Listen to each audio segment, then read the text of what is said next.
안녕하세요. 윤기성 미카엘 신부입니다. CPBC 부산 가톨릭 평화방송 서포터즈인 블루프렌드 샵 2340을 소개합니다. 기도, 후원미사 참내, 정치 권유, 재능 기부, 협찬과 후원으로 블루프렌즈가 되어주세요.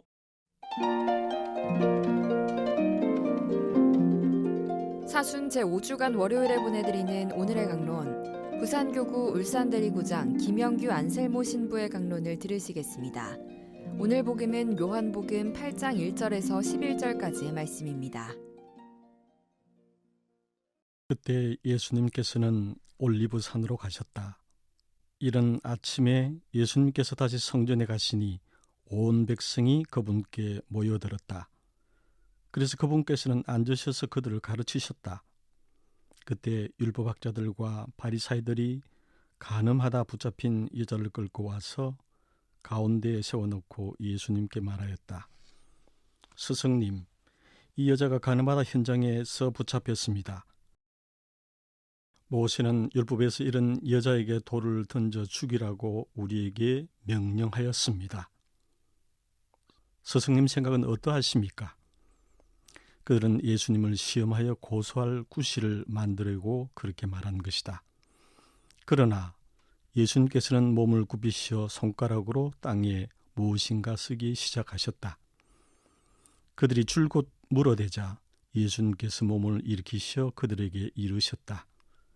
너희 가운데 죄 없는 자가 먼저 저 여자에게 돌을 던져라. 그리고 다시 몸을 굽히시어 땅에 무엇인가 쓰셨다.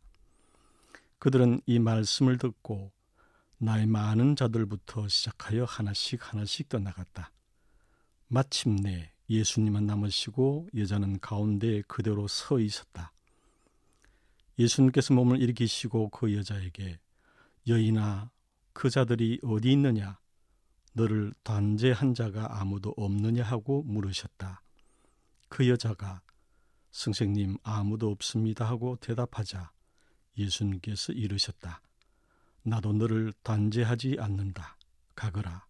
그리고 이제부터 다시는 죄짓지 마라.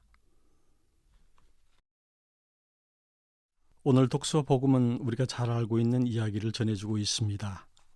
독서는 주인공인 수산나의 이야기입니다. 두 원로의 거짓 증언으로 죽을 위험에 처한 수산나를 정의로운 하느님께서 다니엘 예언자의 지혜를 통해 구해주시는 내용입니다. 복음은 아주 유명한 이야기죠. 간음하다 붙잡힌 여인을 예수님께서 아버지 하느님의 자비로 용서해 주시는 내용입니다.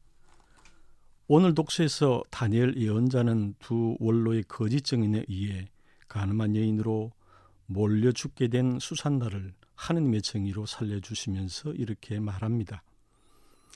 주님께서는 죄 없는 이와 의로운 이를 죽여서는 안 된다. 그리고 오늘 요한복음은 예수님께서 간음하다 붙잡혀온 여인에게 말씀하십니다. 나도 너를 단죄하지 않는다. 가거라. 그리고 이제부터 다시는 죄짓지 마라. 그래서 우리는 오늘 독서와 복음 말씀의 핵심을 이렇게 정리할 수 있습니다. 독서 말씀은 억울한 사람을 살려주시는 하느님의 정의를, 복음은 죄인에 대한 하느님의 자비를 말한다고 할 수 있겠습니다. 우리는 흔히 하느님의 정의와 자비를 상반된 개념으로 이해합니다. 하느님의 정의는 우리를 벌하시는 것, 그리고 자비는 우리에게 상 주시는 것으로 단순하게 생각하기 때문입니다. 그러나 우리가 영성적으로 좀 깊이 들여다보면 하느님의 정의와 자비 이 두 가지는 서로 대립하고 충돌하는 상반된 개념이 아닙니다. 오히려 이 둘은 하느님의 사랑을 지향하는 두 가지 다른 모습일 뿐입니다. 마치 부모의 자녀에 대한 사랑이 어떤 때는 질책으로 또 어떤 때는 격려로 표현되듯이 말입니다. 성경의 관점에서 보면 정의는 율법을 온전히 준수하며 하느님의 계명을 충실히 따르는 것입니다. 맞습니다. 하지만 율법만 강조하는 율법주의라면 정의의 본래 의미는 왜곡될 수 있습니다. 우리가 온전히 율법주의로 사람을 평가하자면 오늘 독서의 수산나는 자칫 억울한 누명으로 죽음에 이를 수가 있고 복음의 예의는 결코 용서받을 수 없을 것입니다. 우리가 살아가면서 경험했듯이 법대로인 율법주의에 의해선 정의보다 오히려 불의로 피해를 보는 경우가 많지 않습니까? 정의만 요구하다 보면 오히려 정의가 무너지게 될 수 있다는 것이지요. 물론 예수님께서는 정의의 기초인 율법의 중요성을 강조하셨습니다. 그래서 이렇게 말씀하시지 않았습니까? 내가 율법이나 예언서를 폐지하러 온 줄 생각하지 마라. 폐지하러 온 것이 아니라 오히려 완성하러 왔다. 하지만 예수님께서 율법을 완성하신다는 것은 결코 단순한 율법주의를 강조하는 것은 아닙니다.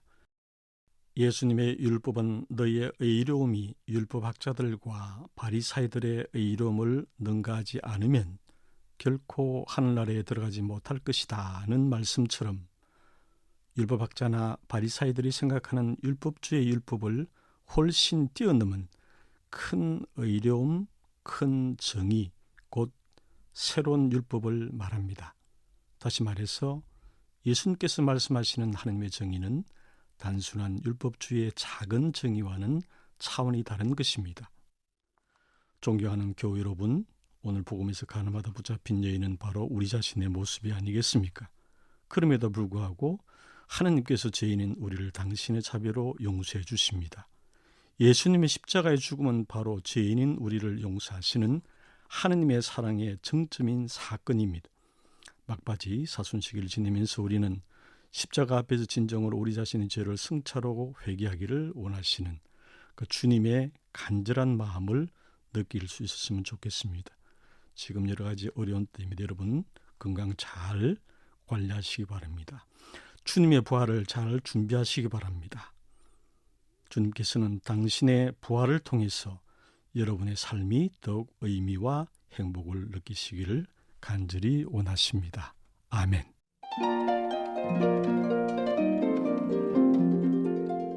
지금까지 부산교구 울산대리구장 김영규 안셀모 신부의 강론을 들으셨습니다. 내일도 김영규 신부의 강론이 이어집니다. 오늘의 강론은 매일 오전 11시 순교자들의 신앙을 본받아 미사를 봉헌하는 오륜대 순교자 성지와 함께합니다.